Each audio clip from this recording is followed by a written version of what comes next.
Hello, good morning, everyone. My name is Claire. I'm going to talk about this week's discussion. We were asked some questions this week that involved how do you improve patient outcomes and/or safety at your clinical site?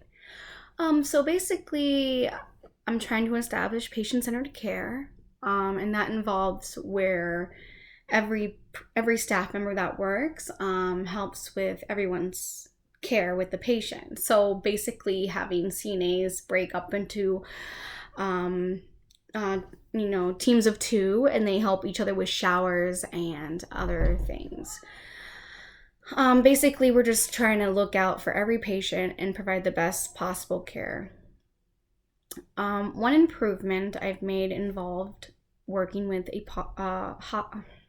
Parkinson's patient. This Parkinson's patient has uncontrollable movements, probably falls between 3 to 4 times a week. And my goal for him for the next couple weeks is to prevent him from falling, to have no falls, but so far in a week, no falls in a week. I apologize.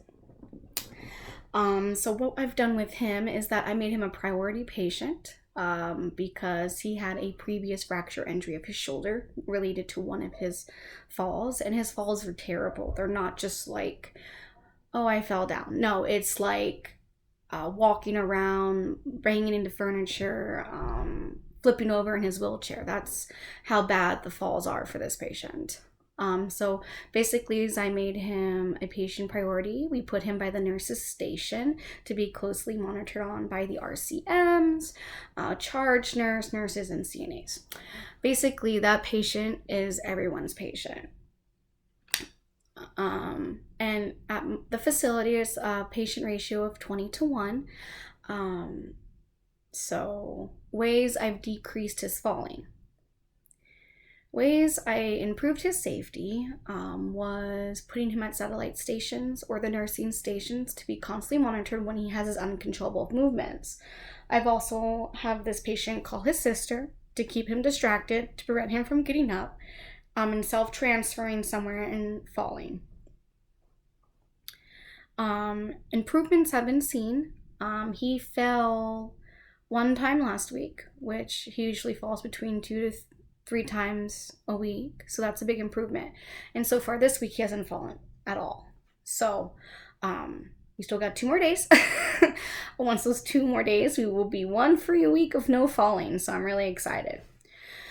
Another outcome towards patient sensory safety involved how I had this patient and I did a head to toe assessment, which was possible due to having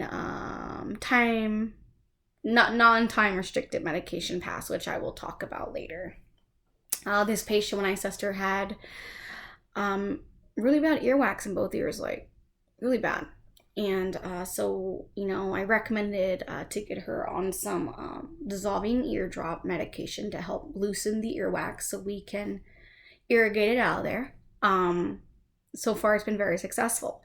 The differences before and after. Well, before this patient had issues, I noticed doctor notes and other nurses' note in the chart, just to see a comparison of how patient-centered care is working.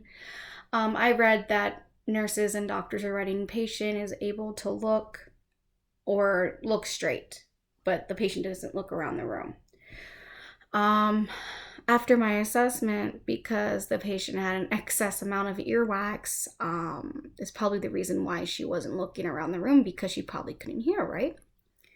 So after the other nurses and I did some teaching in the CNA, such as after giving the patient a shower, you want to reposition her head to the right or to the left so that the ears can properly drain with the water and earwax that may be in them. So that was very helpful because they're doing that with all the patients now. I guess that's something that gets overlooked a lot with patient-centered care. So once this patient's ears got declogged, it was amazing. Like, she would look at you, follow you around the room, try to read your lips. It was absolutely amazing. It was astonishing how much. And this was possible by changing medication times.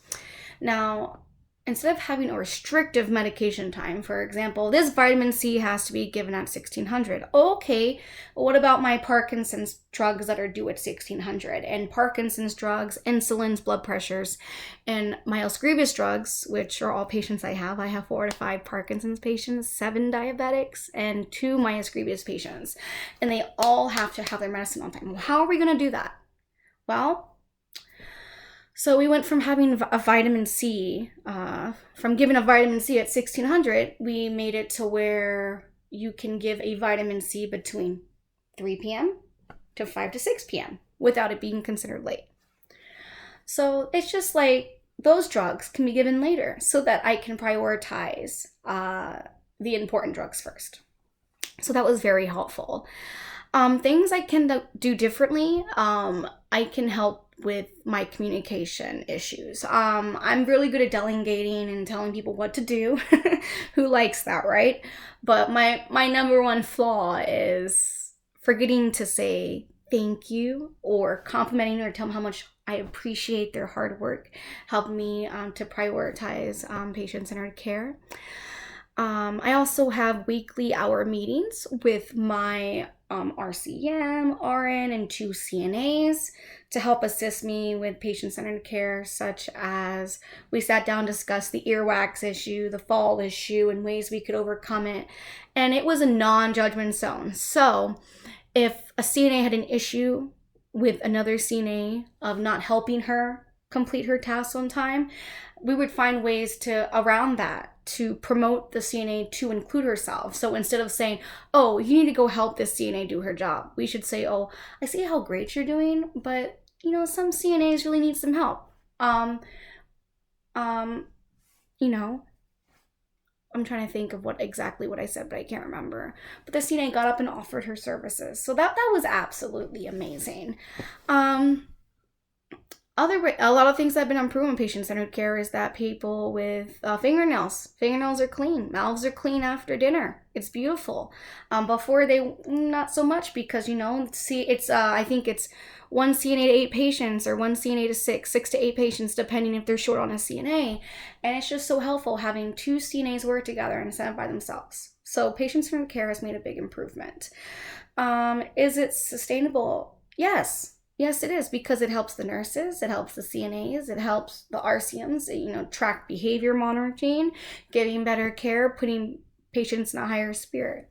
A drawback I had from this was during this time, the COVID is going around really aggressively right now. That's because people are going back to work, and when you send more people back to work, there's going to be more positive tests, but there are actually more negatives. Anyways, let's not talk about that subject. What was I saying? Oh, family members. So I can't get family members feedback because they're not allowed in the building. They can't see all these great things we're doing, that we're changing. So I just really hope that the COVID stops before my, my assessment, my evaluation of everything I did with the facility, so that I can improve my findings, based on how the family members want to input in their mother, father's, or grandmother, grandfather's care. It's very essential to me. Anyways, I thank you, and I hope I provided some good input.